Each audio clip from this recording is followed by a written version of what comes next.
morning, myself Tushar, and today I am going to give a demo on the equivalence of Kelvin-Planck statement and Clausius statement of second law of thermodynamics. So, at first when we look the Kelvin-Planck statement of the second law of thermodynamics and Clausius statement of the second law of thermodynamics, it will seem that there are two different laws. But actually there are two parallel laws of the second law of thermodynamics and equivalent in all respects. So first of all, we should know what is this Kelvin-Planck statement of the second law of thermodynamics.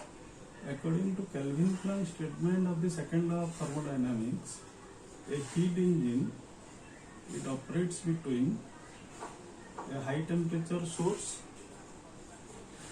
it extracts heat, this is a heat engine, it extracts heat Q1 from a high temperature source, rejects some heat Q2 to a low temperature sink and produce net work.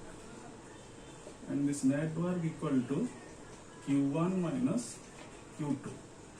And in this case, always this Q2, it has some value. This Q2, it can never be 0. It can never be 0.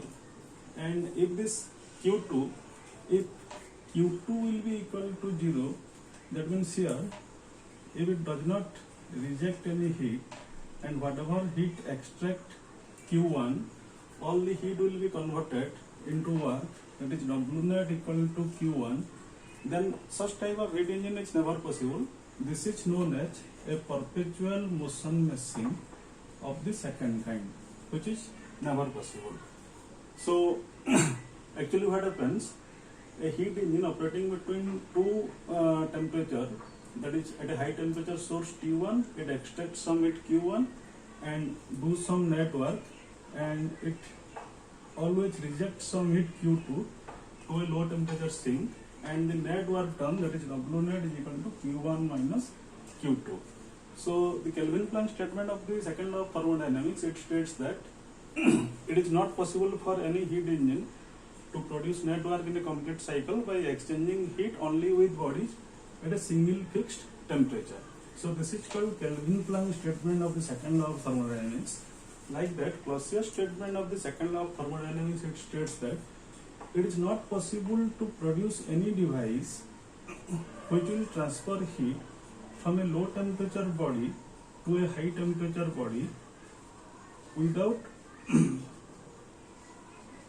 any external work. If external work will be 0, then it is not possible to construct any device which will transfer a net amount of heat from a low temperature body to a high temperature body. This is not possible. There is always some work is required, some external work is required to transfer heat from a low temperature body to a high temperature body. And we know that heat always flows spontaneously from a high temperature body to a low temperature body, and the reverse of this, that is never possible. So now we have to see that how we can prove the equivalence of the Kelvin-Planck statement and the Clausius statement. If we violate one statement and if we found that the second statement will be automatically violated, then, and vice versa, if it will happen, then we can prove that by violating one statement, the second statement, it is getting violated, and like that, vice versa, we can prove that both the statements are equivalent. That is the equivalence of Kelvin-Planck statement and Clausius statement. So suppose we consider a cyclic heat pump that is operating between a low temperature sink. This is a cyclic heat pump. It is operating between a low temperature sinks, and with here we are violating the Clausius statement of the second law, that is no external work done, and here we are considering a cyclic heat pump which operating between a low temperature sink and a high temperature source. The low temperature sink, that is at temperature T2, and a high temperature source, that is at temperature T1, and it is supplying heat from a low temperature body T2 to to a high temperature source, that is at temperature T1. And here there is no external work is done, and only this cyclic heat pump. We are assuming that this is actually not possible. We are assuming a cyclic heat pump.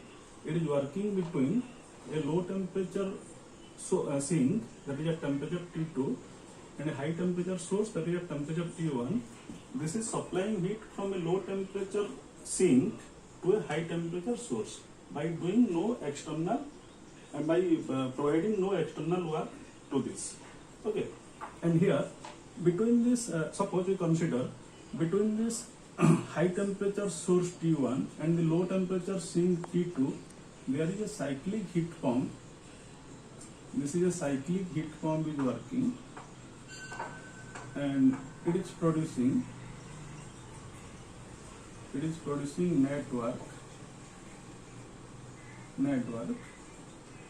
Okay, and it is extracting heat Q1 from this high temperature source and rejecting heat Q2 to the low temperature sinks, and it is producing network.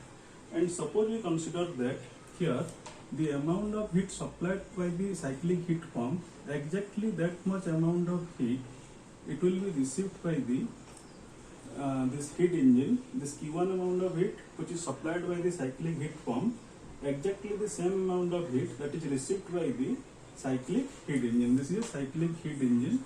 Okay, and it is working between this high temperature source T1 and the low temperature sink T2.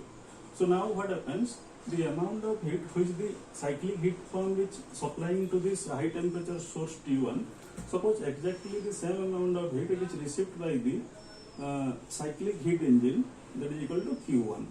And now what happens? This cyclic heat engine, it is working between this high temperature source at temperature T1 and the low temperature sink, that is at temperature T2, and it is doing net work, that is W net equal to Q1 minus Q2. It is receiving Q1 amount of heat from the source and it is rejecting Q2 amount of heat to the sink. Okay, now here, if now we can eliminate this source, and suppose whatever amount of heat that is supplied by the cyclic heat pump, exactly that amount of heat is received by, that is received by the cyclic heat engine Q1. Okay, so we can eliminate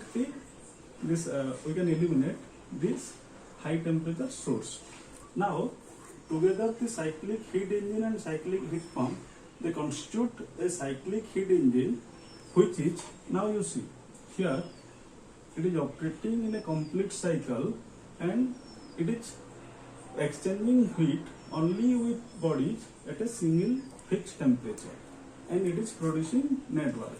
So it is violating the Kelvin-Planck statement of the second law. So here what we see, by violating the Clausius statement of the second law, the Kelvin-Planck statement of the second law, automatically it is violated. Are you understanding this thing? That means here we have taken a cyclic heat pump without with no external work.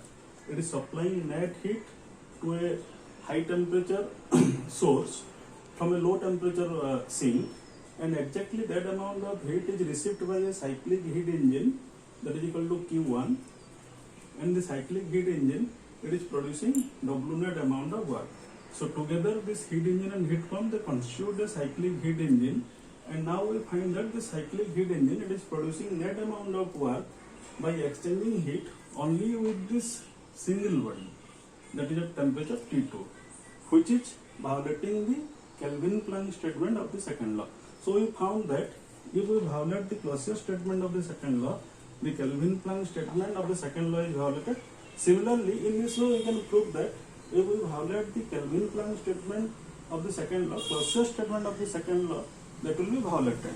So we can conclude that the Kelvin-Planck statement and Clausius statement, this Kelvin-Planck statement and Clausius statement of second law of thermodynamics, they are two parallel statements and equivalent in all respect.